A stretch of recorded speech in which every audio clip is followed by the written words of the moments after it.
Louise Perron-Fisk. Can you tell me a little bit about your work in the transport and logistics industry? Yes, I can. I've been working in the transport and logistics industry now on and off over a number of years, and I slightly move a little bit in that I talk to other industries as well too. More recently I was in the civil construction and mining industry. And I think the one thing that's probably my brand through that time is that I've worked really hard on diversity, whether it's bringing women into that industry, whether it's bringing youth or mature age into that industry, or someone from a different cultural background. I think that's really important, and I think the predominant amount of my work has really been about creating differences across workforces. Did you always know that you wanted to work in industries that were predominantly male? Yeah, I think I did know that I wanted to work in industries that were predominantly male. I grew up with only brothers. My father was an amazing role model to me, and I think there's one moment that I remember in my life where he'd just been recognised for his work with the local Indigenous people, and we were out on the property and I was a little girl following him, and someone said, "What's this, Cole? Behind every great man there's a great woman," which was this, referring to this little girl. And I said to him, "Dad, what does that mean?" And he said, "Possum, you won't ever have to know what that means because you'll never be the woman behind any man." And I think for me, while as I reflect back, that was such an important moment in my life to have a strong male role model that said that to me. I think along the way there's been plenty of them, and great women as well.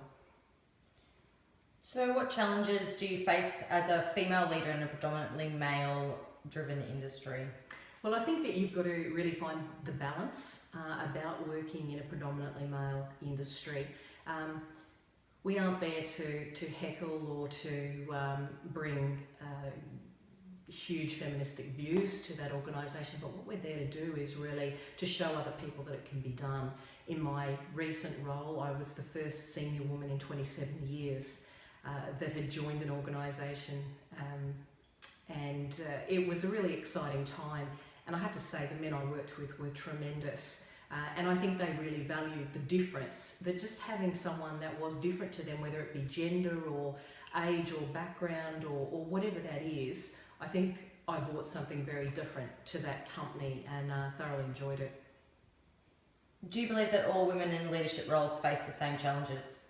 I think we all do in different ways, and I think men face the challenges as well too. It's just, as a gender group, they've been doing it longer than us. And so for us, really, some of us, it's new.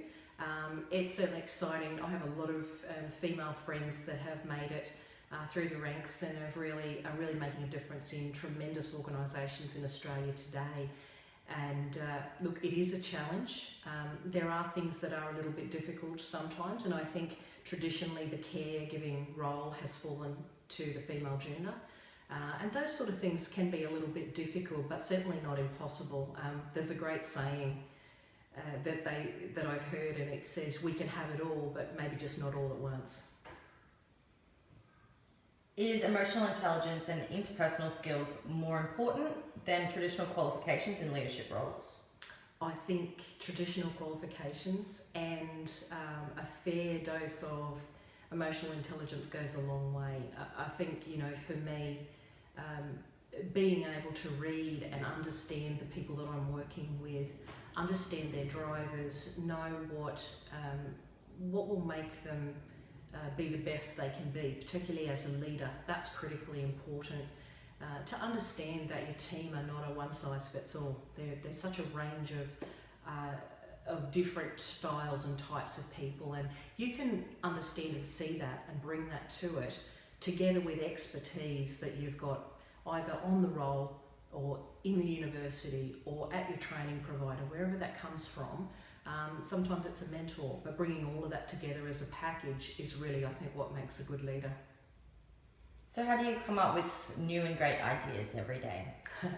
Well, I guess I am probably a little bit of an innovator or a dreamer, and I think one of the best things really is having friends and people in your life that are like that. If you don't have that, go and find it, because it's so stimulating to be around people that talk about ideas and have ideas. And it's one thing to have that, but I think then that's when your education elements come in, and your practical knowledge and your ability to influence is really then what brings it through and makes it a reality. Because there's a lot of people out there that have great dreams and they really don't know how to bring those dreams to a point of fruition.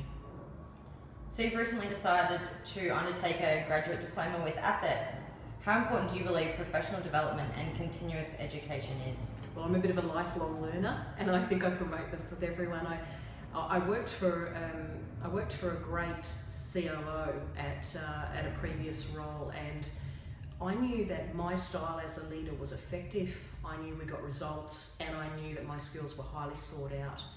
But I think the biggest thing about being a leader is being able to look wider than that, look at what others do and go, I'd like a little bit of that.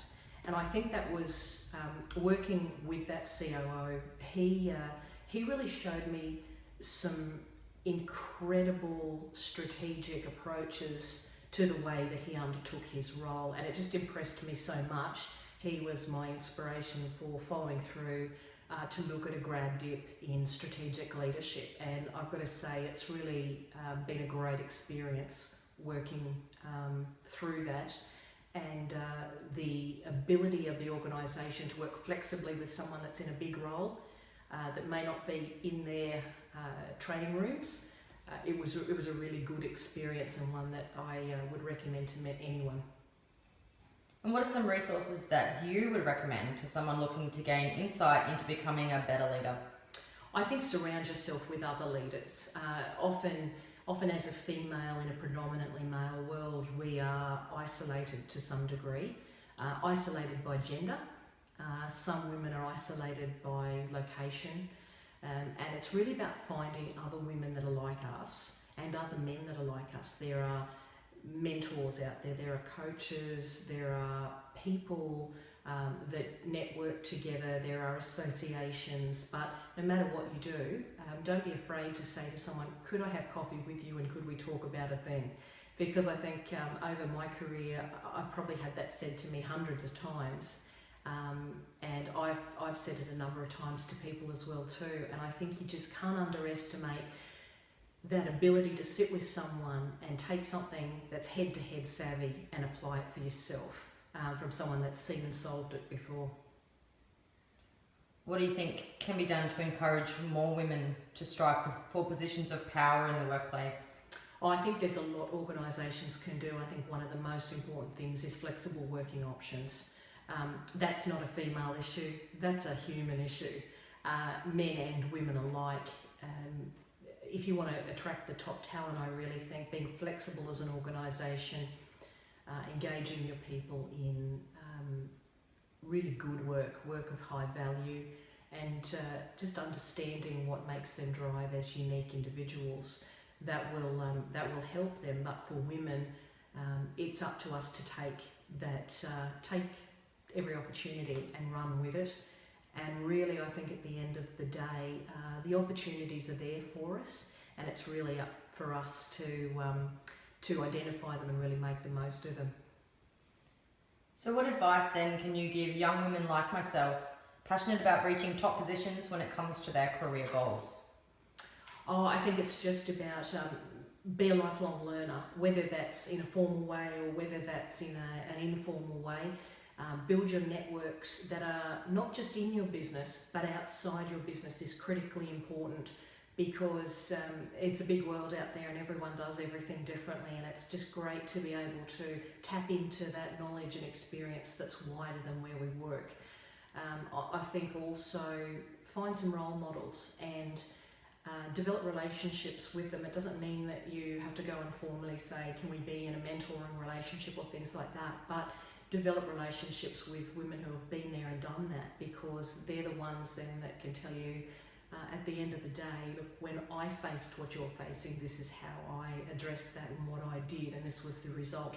Or I did it this way, it didn't work out exactly as I wanted, and if I did it again, I would have done it this way. So there's always something to learn, whether we give something a go and it works out exactly to plan, or it works out partly to plan. We learn from all of that. Did you ever have a fear of networking? No, I didn't, but I know a lot of people that do. I guess the thing I'd say about networking is I'm not a fan of going out and collecting a bunch of business cards. For me, it's really about going, I know that that person has something incredible that an hour with them would offer me, and I hope that I would be able to give them something back as well too. And I think in that sort of relationship, you really get to develop something more than hello and where do you work. Networking is really about finding some places that offer what you're looking for and really giving it your best and diving into that. I think people with an introversion preference or people with an extroversion preference, networking it can be challenging for different reasons for both groups. But I think if we approach it in a way that's authentic to us and a way that feels right to us, then I think we'll get great results from it.